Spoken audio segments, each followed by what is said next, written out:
presentation. Now over here, this is me a couple years ago, 2015, almost 10 years ago. So 10 years ago, I was looking like it was not good. I was dealing with a lot of inflammation in the body. I'm going to show you guys how you can get shredded, okay, without going to the gym. How about that? I haven't been to the gym for a couple of years now. I mean, I still work out. I work out at home, but your boy, he's not calling himself at the gym, okay? To first understand how your body can get fixed, you need to first understand how your digestive system works. It's not complicated, but they want to make it very complicated for you. That you're always going on a whole bunch of detours. So food enters your mouth, down the esophagus, into your stomach. Inside your stomach, you have your digestive enzymes breaking down the food. And over time, food is going to enter your small intestines next for nutrient absorption, followed by the large intestines, okay, for feces formation, and out the back for elimination. Most people, you don't even know anything about your body. You're getting a collection of symptoms, and you're just going to the doctors because you're worried about these symptoms. Now I'm going to show you guys how you can clean out this pipework comprehensively. What is chronic constipation? It's very simple. If you're not going to the bathroom every single day, multiple times a day, you're chronically constipated. You just have a lot of waste material sit inside of you, and this is going to compound. Your colon's going to dilate. The problem is going to get worse over time if you don't resolve this problem early as possible. This is another way to look at your digestive system. It's a very long piece of pipework. Food enters your mouth, down the esophagus, into your stomach. Food enters your small intestines next. For nutrient absorption, your small intestines can get as long as 4.5 meters or roughly 15 feet, followed by the large intestines, which is about 1.5 meters in length, another 5 feet. Then later on, it's going to go through the rectum and anus and out the back for elimination. What goes in through your mouth must exit out the back as waste elimination. I know it sounds very elementary, but you'll be surprised. Many people cannot get this done. Your digestive system is 20 feet long, or roughly 6 meters. From that floor to that basal rim is 10 feet off the floor. Okay. The combined length of your small and large intestines is like having two of them stacked on top of one another. So over here, from that floor to the basal rim is 10 feet, and you have to stack another basal hoop on top of that, so that's 20 feet, and that's roughly 6 meters in height. Well, that's the combined length of your small and large intestines combined. Many people all over the world are struggling with this right now. Chronic constipation is a worldwide problem. I already did the keyword analysis. Okay, doesn't matter if people are searching for this keyword in English, in French, German, Italian, Russian, Turkish, Chinese, Korean, Vietnamese, Indonesian, Polish, it doesn't matter. People are struggling with chronic constipation all over the world. Welcome to my video. If you're on my YouTube, you guys can pop in some questions. Let me know where you guys are from, how I can help you on your detox journey. I'm just going through my presentation, how to fix your chronic constipation. If you're not going to the bathroom every single day, you're chronically constipated. The elimination is incomplete in your body. That means you have old feces. They're just building up in layers on the walls of the colon. As they putrefy, they're causing a whole bunch of health problems, pain and discomfort. And that's what many people are experiencing right now. They're never getting a full exit of their waste material, even if they go to the bathroom. Now, many people, they're just not going to the bathroom every single day. What other symptoms could you experience if you're dealing with chronic constipation? You're dealing with bloating, gas, abdominal pain, rectal bleeding, hemorrhoids, anal fissures, impaction, discomfort, general malaise, urinary problems, psychological impact, changes in bowel habits. Now, in 2025, we also have whole body deodorants. We don't just have Under Armour deodorants, we have whole body ones. What's the reason for that? It's the chronic constipation. People that have so much waste material trapped inside of them, that waste material begins to exude through the surface of their skin.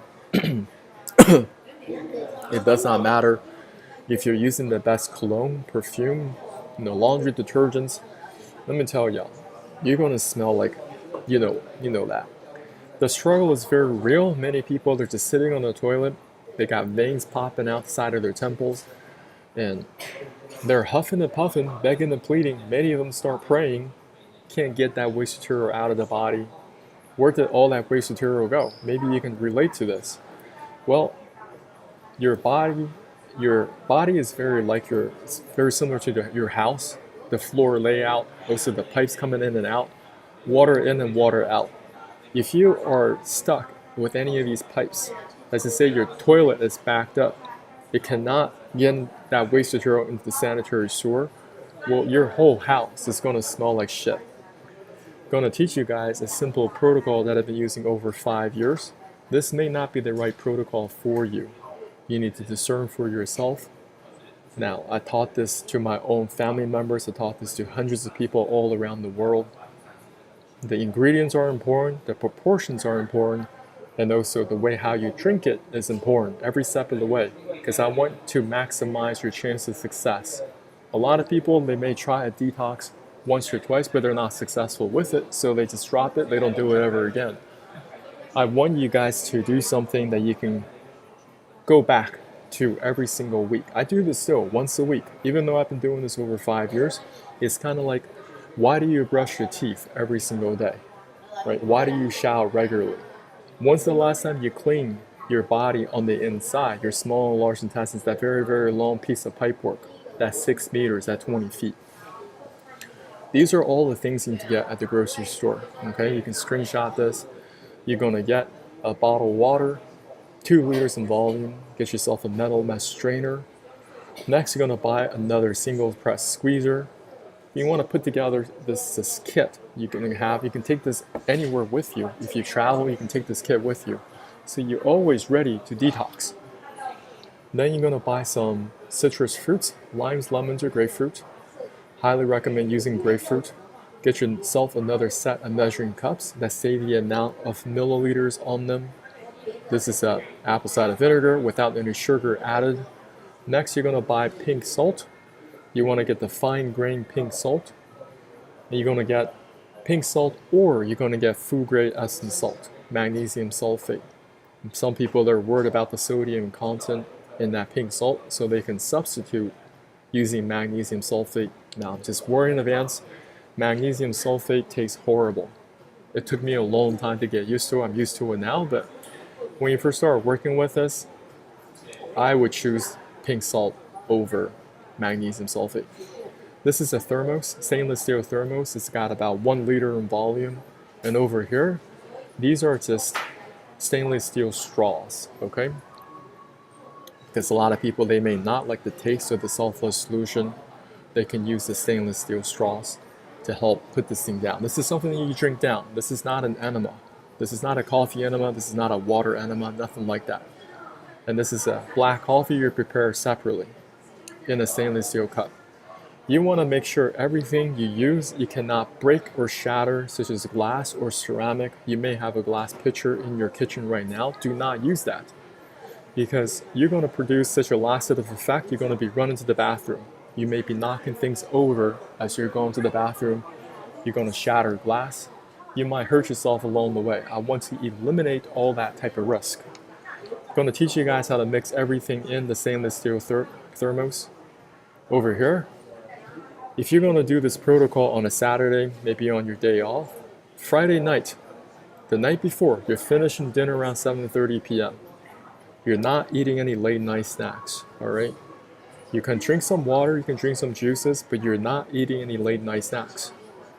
Next morning when you wake up, you're going to prepare this on an empty stomach at 11 a.m. When you first wake up, do not eat breakfast. Okay? Do not eat anything. You can still have some liquids when you first wake up, but you're keeping your stomach empty.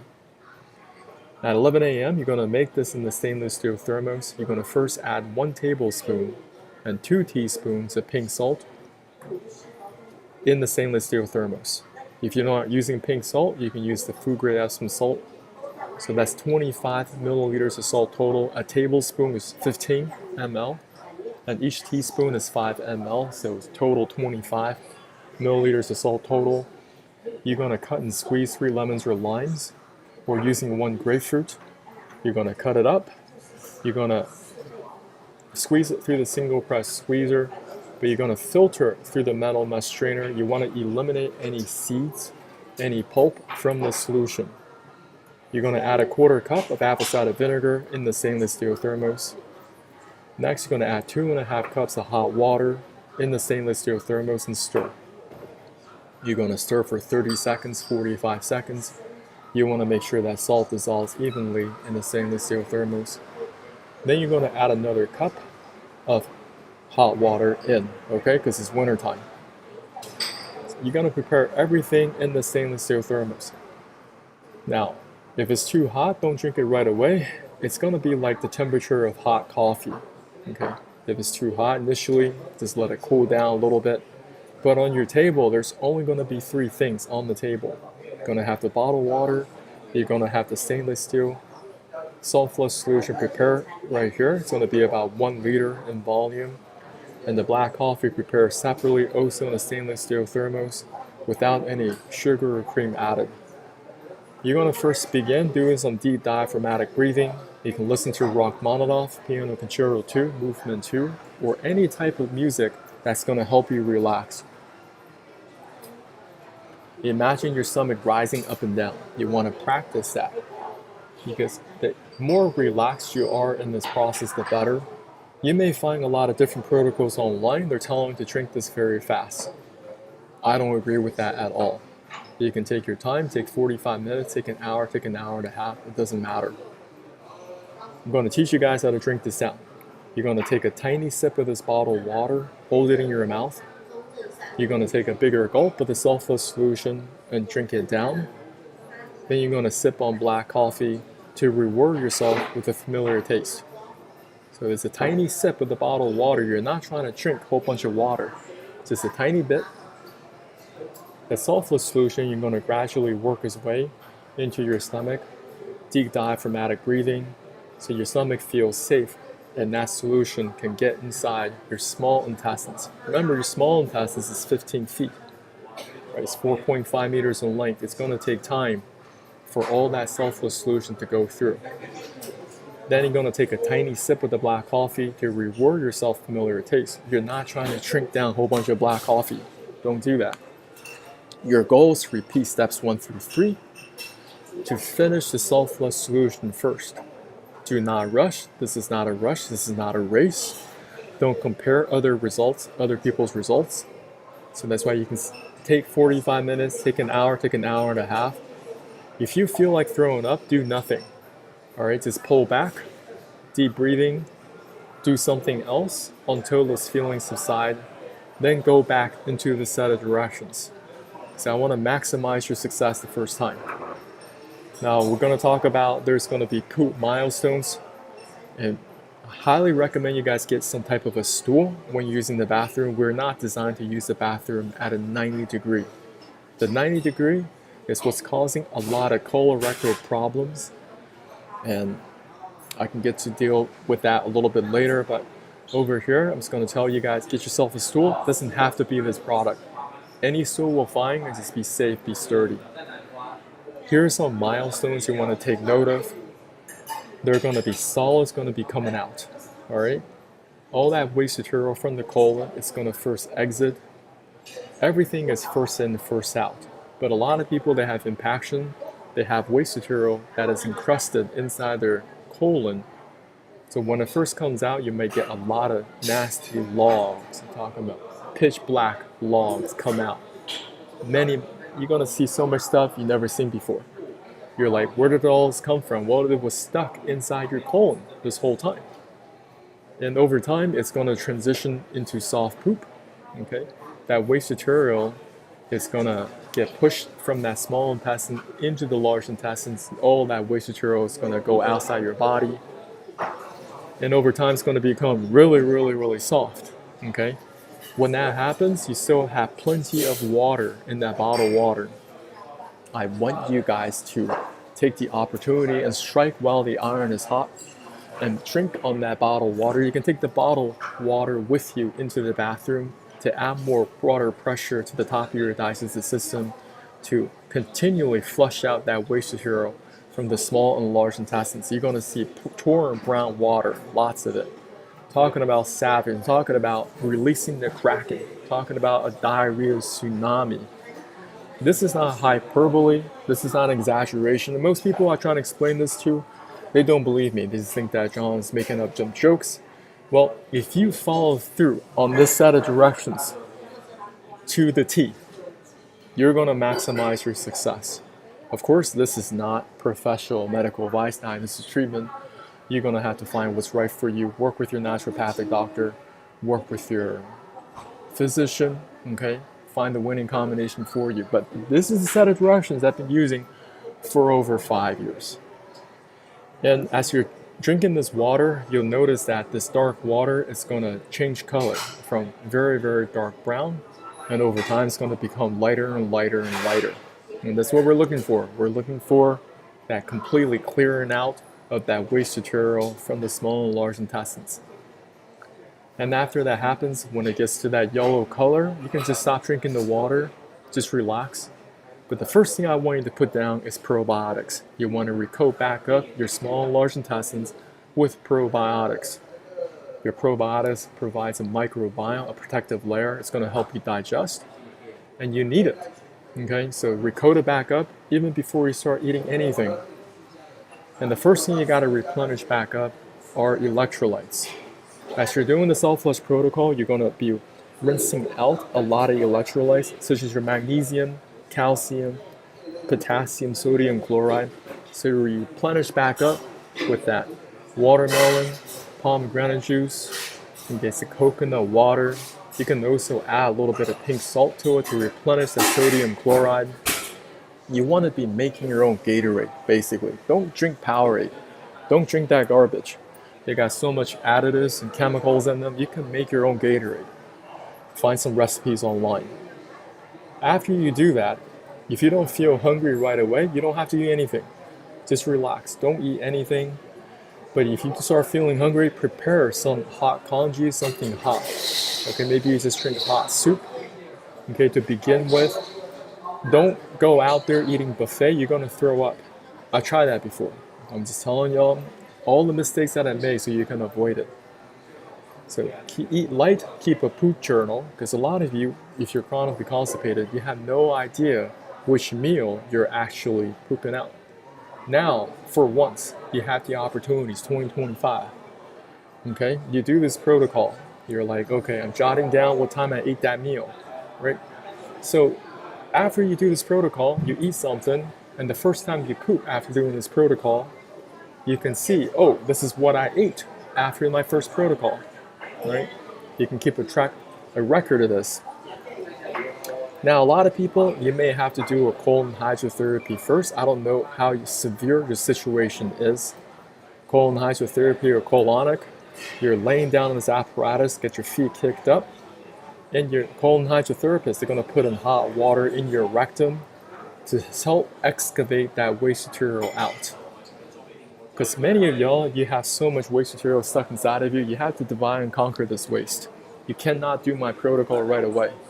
And some of y'all, you may have to go see the colon hydrotherapist every single day for a whole week just to get back to some sense of decency. Now, there are some limitations to this because colon hydrotherapy, it only targets the colon. It cannot clean the small intestines. You guys understand? Now, I want you guys to really pick up a book on human physiology, really understand how your digestive system works. I'm not just making up things here, but you have to verify for yourself. Maybe you could talk to your doctor, right? Ask them a few questions. Ask them, hey, just how long is the small intestines? Just how long is the large intestines? When they go to medical school, they have to work with dabbers. That's all they do. So they can verify this stuff for you instead of me talking about it. Now, if you don't fix chronic constipation, you're going to be having a whole bunch of problems down the line. I want to give you guys a healthy dose of fear, practical pessimism. You may end up with a toxic megacolon, inflammatory bowel diseases, swelling, dilation of the large intestine due to the inflammation and accumulation of large amount of gas and also just feces.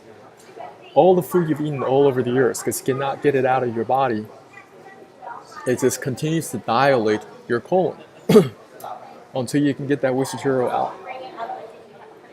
But some people, they wait until the problem is so severe, excuse me, the doctors had to remove the colon completely. Or you're dealing with hemicolectomies, doctors cutting certain portions of your colon.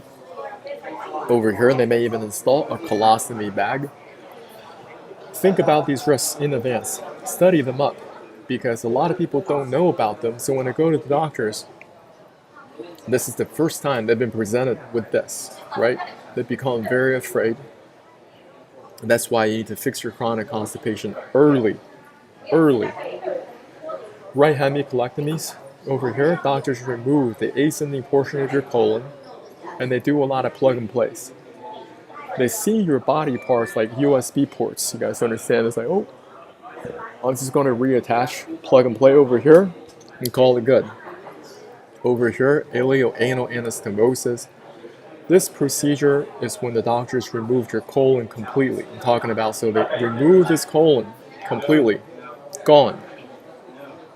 They're going to use the remaining section of your small intestines and create a pouch. There are different forms, different versions of this pouch.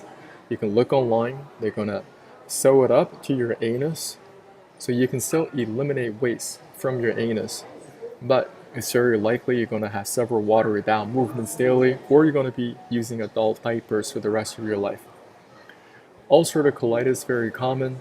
Many people are just throwing down a whole bunch of antibiotics. The doctors tell them, oh, you got small intestines bacterial overgrowth, you got H. pylori, throw down a whole bunch of antibiotics. Or people are taking non-steroidal anti-inflammatory drugs, ibuprofen, aspirin, that kind of stuff. When you do that for a prolonged period of time, you're going to create so much problems in your colon. So you may develop an ulcerative surface. These different symptoms could be diarrhea, bloody stools, abdominal cramping. Now, what doctors usually do in a situation like this, they say, I'm going to prescribe you some corticosteroids, immunosuppressants, and what that thing does is suppresses the symptom flare-ups, but you did not really resolve the root of the problem. Crohn's disease, also very common, another inflammatory bowel disease. Inflammations that is also taking place in the small intestine and the colon. So what are the different symptoms? You may have a combination of diarrhea, stomach aches or cramps, blood in the stool, tiredness and fatigue. Rectal prolapse are very common in the elderly, but I think it's becoming even more common in very young people. If you're dealing with chronic constipation, we are dealing with a severe straining on the toilet. Well, that rectum begins to flip inside out. Well, when that happens, your GP is going to recommend you to go see a proctologist. They're going to snap on their latex gloves and do some procedures on you. You may be dealing with anal fissures. Okay, these are cracks, splits, or breakages. Very painful, and the proctologist is going to offer you different procedures to fix that. And proctologists, there are doctors, but they're only focused on this one key area, the colorectal area. They're going to identify anal abscesses and fistulas. We're going to identify internal, external hemorrhoids. At one point, even I was developing hemorrhoids. I was going down to the CVS, going to the pharmacist, and I was buying that preparation H. God damn it. Listen, I'm very grateful I no longer have this problem, because I solved the root of the problem. When you're chronically constipated, it's very likely you're going to develop hemorrhoids, you're going to develop anal abscesses and fistulas eventually. Okay, you're going to go see that proctologist, and they're going to patch you up.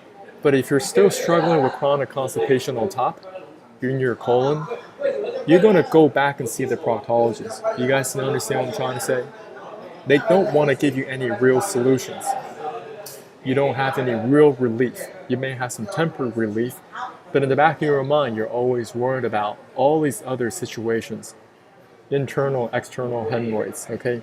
And you just keep on picking at it, and you wonder why so many people have rectal bleeding.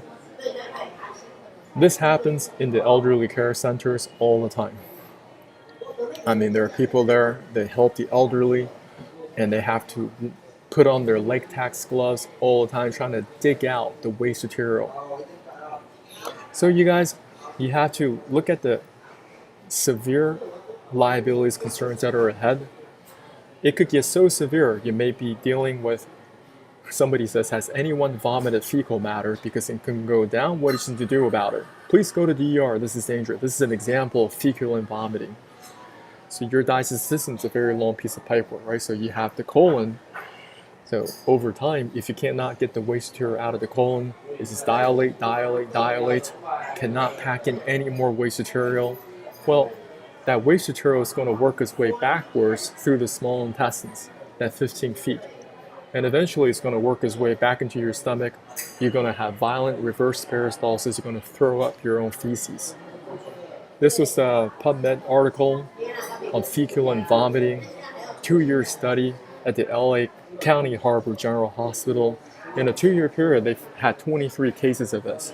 So that's about 1 per month on average. So you can extrapolate this out to the thousands of hospitals all around the United States.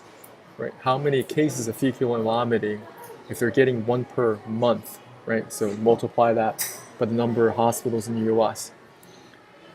Many people are posting online on forums, they're posting publicly. Now I've covered up their names. Why are they posting publicly? They're posting publicly because they have no more hope.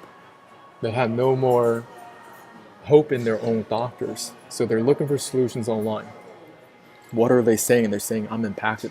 All home remedies, OTC laxatives, enemas, dietary changes, additional nutritional oils quit working last month all of a sudden. The ER can reach it and their enemas didn't work. The highest dosage of lenses does nothing. Then the Miralax colonoscopy prep giving me overflow diarrhea. Small bits are coming off the impaction, probably from the hospital enemas I got Saturday. What else can I do? I feel like the impaction is just way too big to get out. Seems like nothing is softening enough. Millions upon millions of people all around the world are dealing with this. So they're dealing with people that have tried the OTC laxatives and also tried prescription strength. Here's another one. Hello, I've been struggling with severe chronic constipation a couple of years now. It's only gotten worse over the last 6 months or so. I've been prescribed Trulance and Linzess, highest doses for both, and neither of those medications are working very well for me at this point. I can pass a little bit of stool, but not much, so I'm constantly extremely backed up. I spend about half my waking hours lying down because I'm so bloated and nauseous and often in pain. As far as OTC laxatives, nothing really works there either. Docalus, enemas, suppositories, magnesium citrate, nothing works. I was supposed to have a colonoscopy today, but couldn't keep the bowel prep down. The procedure had been rescheduled for a month from now, and one of the nurses at my GI office prescribed a pill-based cleanse. The pill is called Sutab, and I was warned ahead of time that patients often have trouble completely entering their bowels with this pill. So given my struggles, I'm doubtful that this will actually work for me. Here's my question. Has anyone here gotten to the point where nothing works, meds or OTC laxatives, and had to have sort of in-office medical procedure done? I'm so sick and so miserable. What about facial colonics? I'm not even sure how those work. If anyone has any advice or experience with this, I'd be very grateful if you could share with me what you ended up doing, what the outcome was like. Thank you. These Facebook pages are filled with people. I'm talking about 10, 15,000 people or more, and that's just in the English language. I'm sure there are forums, subreddits, all over the world, different languages. There are different ones for Arabic, different ones for Farsi, different ones for Russian, different ones for, I don't know. You know what I'm talking about.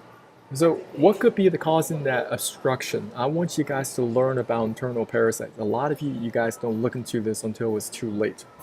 These are full-blown organisms. A lot of these parasites, they can grow to such a tremendous size. You don't even need a microscope. You don't need a microscope to see these guys. So we have liver flukes, we have pinworms, we have tapeworms and roundworms. This is not just a third world, developing world problem. This is a first world problem. This happens in Switzerland. This happens in the United States. Happens in Canada. Happens in Sweden. People are finding parasites in their whole food salmon. People are finding parasites in their Costco salmon. Over in Canada, people are seeing parasites in their raw salmon at the Real Canadian Superstore. Okay, Alberta man gets first known Canadian case of worms from grocery store raw salmon. He wasn't the first. He's not going to be the last. So you guys need to understand parasites are very real. This is a museum in Japan. They have 60,000 specimens. And United States also has a national parasite collection. They have over 100,000 parasites cataloged. And the number of the specimens increases year over year by 1,000 to 1,500 per year. So over here, there are many great resources online. You guys want to look into them. There are books on parasitology, veterinary parasitology.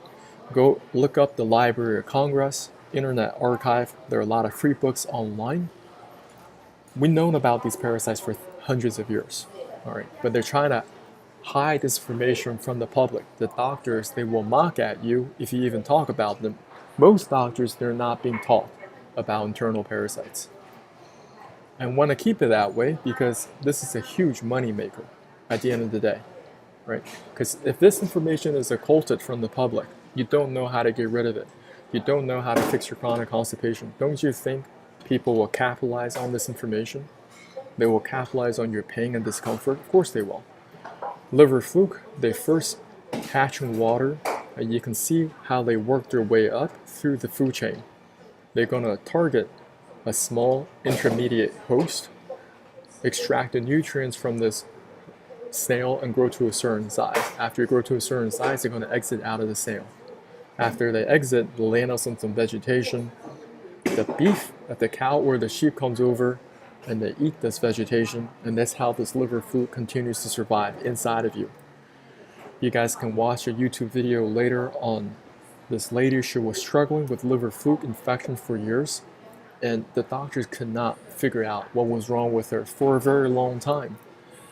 And the story is crazy. Animal Planet did an amazing job identifying these different parasites, and they are very, very common. So if you have unexplainable problems, unexplainable inflammation, you know it's a problem, okay? And it's not going away. It doesn't matter what the doctors are doing. And you talk to them about parasites, they ignore you. You gotta find a doctor that are very, very well versed in all sorts of different species of parasites. You need to study them up for yourself. So liver flukes are very common in the ranching business. If you are ranching in Idaho, North Dakota, South Dakota, Texas, I don't care, New Zealand, Australia, they have to deal with this all the time. Over here we got the Liver King. He's telling people to eat raw liver as a nutritional supplement. When you're doing that, you may be eating liver flukes. Liver flukes love to target your liver because of nutritional content. Your liver has many functions. Not only is it a filter, but it also stores vitamins and minerals. It also stores glycogen. Okay, helps regulate blood sugar levels. People are exploring different types of foods, such as steak tartare, okay, Korean, Japanese. This is the French version on the right. You have the Korean version on the left. People are rushing through eating Korean barbecues. You're going to be eating in some parasites. So this is the tapeworm. Tapeworms are very, very common. They have a rostellum that hooks onto your small and large intestines, and they have different suckers. It helps anchor itself to the intestinal wall. They're not going anywhere. So parasites, tapeworms, the different species of tapeworms, see how they work their way up through different organisms, how they continue to survive and replicate, learn how there are different species. There are pork tapeworms, there are beef tapeworms, fish tapeworms. They are hermaphrodites. They reproduce all by themselves, all right? And throughout this presentation, you guys have any questions for me, just put them in the comments. I'll be able to help you answer some questions. So tapeworms, they're hermaphrodites. They have these progotids. This is their reproductive system. Inside one progotid, it produces 100,000 eggs. Death by 1,000 cuts. Many of you have all these food cravings inside of you. It's not just you. Parasites, they tell you what to do, what to eat. They have specific food cravings. Your body is like Airbnb to them. Okay? As long as they can siege you, right? They're gonna find that resource. They can survive and replicate. They're not going anywhere. This is somebody in Thailand. They pulled out a tapeworm that was 59 feet or roughly 18 meters. Anytime you're eating intestinal products, you're using sushi, sashimi, hot pot, there's a lot of risk with different types of tapeworms, roundworms. Roundworms are very common. They're very common in your pets. According to PubMed, we're talking about 800 million to 1.2 billion people that are infected with Ascaris or roundworms. Don't you think that's a lot of people? 800 to 1.2 billion people worldwide. So cats and dogs, also rabbits and ducks, roundworms. This is somebody that has so many roundworms, the doctors had to extract all these roundworms out of their body. This is the type of intestinal obstruction I'm talking about. People don't look into this. This is not pasta from the Olive Garden. These are roundworms the doctors have to extract one by one. So, from something the doc, you may also develop different types of cysts. So there is a connection between the cysticercosis and parasites. There is a connection between fibroids and parasites. Uterine fibroids, parasites. Any type of abnormal growths, parasites. Go look them up. Don't just take my word for it. Their body is going to somehow protect itself, okay? You do have white blood cells that's going to target these parasites, but a lot of you are on corticosteroid therapy. You're in a lot of trouble. And the body is going to encapsulate all these worms into a small little cyst, kind of like if you are dealing with these oysters. Why does an oyster produce these pearls? Because in nature, they have parasites try to attack the oyster. So the oyster is going to secrete some type of chemical to neutralize this parasite, but over time it's going to coat it over on top of it again and again and again. And over time you have a pearl. Think of how your body protects itself with this mechanism as well. And of course, if you explain this with your doctor, they're not going to believe you. They're just going to say you're just don't confuse your Google search with my medical degree. You know, don't with your somebody doing some presentation. Well, first of all, this is not professional medical advice. I'm just saying go look into it. Cysticercosis. Parasites are attacking your pets all day, every day. So they have high reproductive rate, adaptability, strength in numbers, stamina, and survival. That's what they do best. This is a tapeworm getting pulled out of a cat. And these are roundworms getting pulled out of an American bully. Some worms can pass down from one generation to the next via the umbilical cord through gestation. So you have a lot of risks if you're eating a lot of raw foods, all right?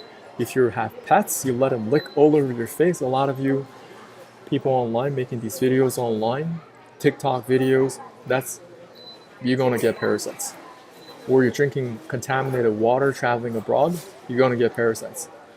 So white blood cells, setting them up, they do have the ability to eliminate when the parasites are small, but once they're grown full-blown, they're not going to get rid of them. So here's another one.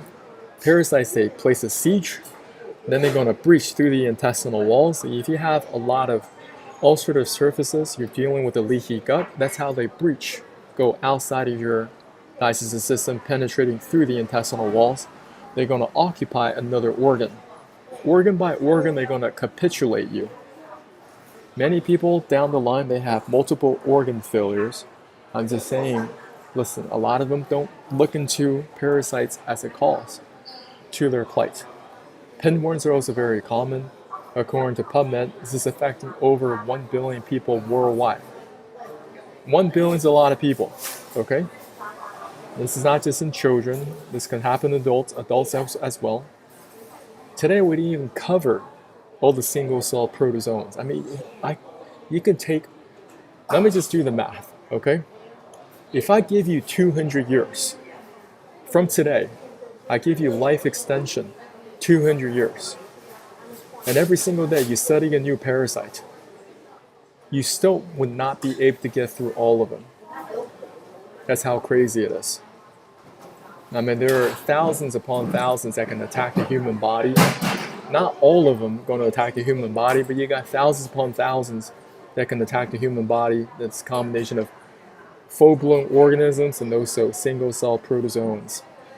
Malaria is an example of single-cell protozoan parasite. So go look them up. So these are some of the different products you can look into to eliminate internal parasites, and people have known about these for hundreds of years. Clove bud, wormwood, okay? Garlic extract, oregano extract, many different products on the market, wormwood, black walnut extract. You got products for your pets, Intestine Pro, Intestinal Edge, Vermox, Mebezidol. Work with your doctor, naturopathic doctor. You don't want to end up with this. This is cysticercosis, where parasites are attacking your muscles, right? Or people are dealing with neurocysticercosis, dealing with epileptic seizures and severe headaches, because parasites have gone outside their body, their digestive system. Now they're attacking the brain. There are even products for your pets out there, and this is for humans. This is using all natural herbs, and over here these are for your pets, also using all natural herbs. Your parasites need to detox, your pets need to detox, you also need to detox. So you want to detox in this water. You want to fix your small and large intestines at least 4 times. Do it once a week. You must be proficient with my first protocol, that first one I talked about today. After that, then you can think about doing anti-parasite medications or herbs 3 days in a row. And you want to do, after you do that in a row, you want to detox the small and large intestines, flush out all the dead parasites. Okay? Don't go into anti-parasite herbs right away, because a lot of people that are dealing with chronic constipation, you want to do it in stages, right? Get the waste material out. Once you do that, so when you take the herbs or different medications, you have the confidence you can purge out all the dead carcasses. Or you're going to be dealing with a Herxheimer reaction, fevers, chills, diarrhea, constipation, headaches. When you're dealing with different symptoms, these are just ways your body is trying to exude the waste material out of your body. I have a very different viewpoint when I have, these symptoms of sickness. Maybe I have a high temperature, maybe I'm sweating, right? And maybe I'm coughing. It's my body telling me it's trying to purge something out. I let those things happen. Okay, but I want to eliminate that as much as I can by letting my body rest as much as possible, but also purging the waste material out on a regular basis. So I'm not just so backed up. My body has to kick it into high gear to get that waste material out. Liver, we're going to talk about that in the future, but I want to open up for Q&A for those of you, you're on my call. Listen, there's so many things you got to learn, okay? So in the future, you got to learn how to clean out your organs one by one. This is your gallbladder, this is your liver, this is your pancreas. You got to clean them out. Or you're going to go down on the stages of liver damage. Liver damage takes place even though you're not drinking alcohol. Doctors tell you have a fatty liver. And they don't really teach you how to even fix this organ, right? So you continue to go down to liver fibrosis. Your blood viscosity is going to go up. You're going to get more inflammation. And before you know, you're going to be ending up with a cirrhosis, okay? Don't do that. So the best way to clean anything out, first understand the anatomy. How can you clean out this organ? And there are protocols online. I don't have time to go through it today. And most of you, you're not ready, because you have to first do cleaning out the small and large intestines first before you jump on into something like this. This is a picture of a gallbladder. Many people, you have a congested gallbladder. Gallbladder is where your bile is stored. And if you don't have enough bile, then you're not breaking down healthy fats. If you're not breaking down healthy fats, then you're going to have trouble assimilating fat-soluble vitamins such as vitamins A, D, E, and K. If you have trouble doing that, that means you're going to have problems with your bones, right? Because you need those vitamins for your strong, healthy bones. So I know how to get the gallstones out of the body. I don't have time to talk about it today. That's for a later conversation. Anyway, you guys want to study up? These are benefits of liver detox. Okay, if you don't do the liver detox, you're going to be looking at surgeries, because if your gallbladder, you're getting gallbladder attack, they're going to do the surgery. They're going to charge you at least $4,600. This is a big business, over $5 billion just in the US alone, right? And they want to continue to make this money.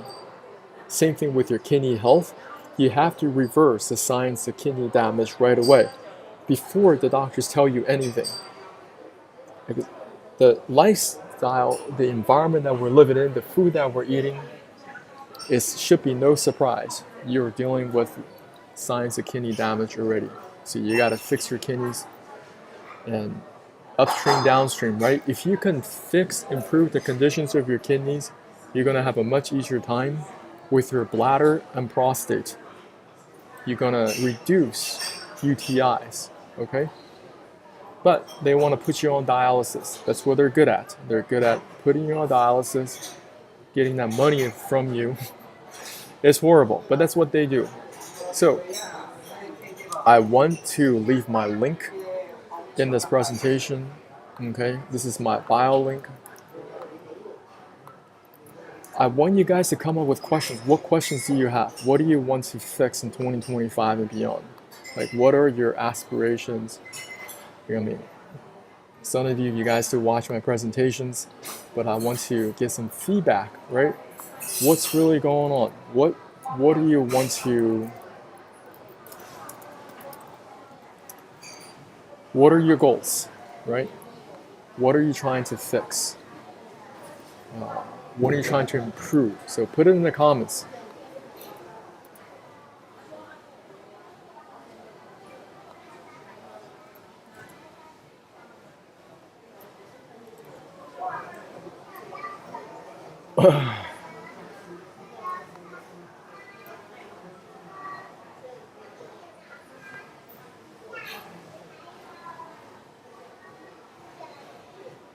So I'm going to use the bathroom. I'll be back in a little bit.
Alright, so talk to me. What's going on? Somebody's still on my YouTube. What's happening?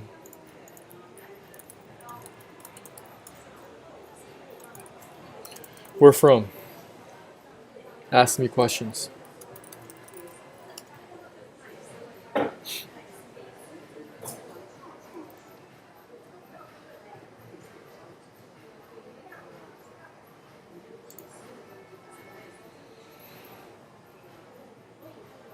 So have you done any type of detox before? Just want to see where you're coming from.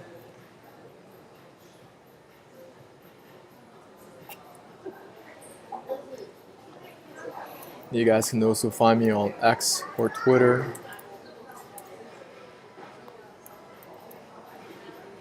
Give you guys my account.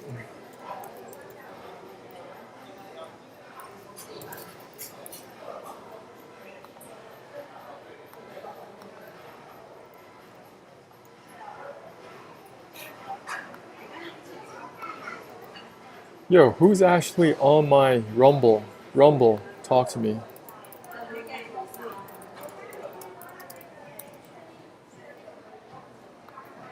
And I also want to throw this on there. You guys can just consolidate all your... You guys come back on YouTube. Probably easier because then I can get all your messages at once.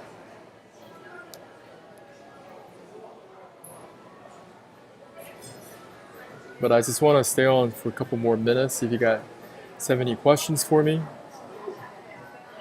If not, I'm just going to shut this thing down.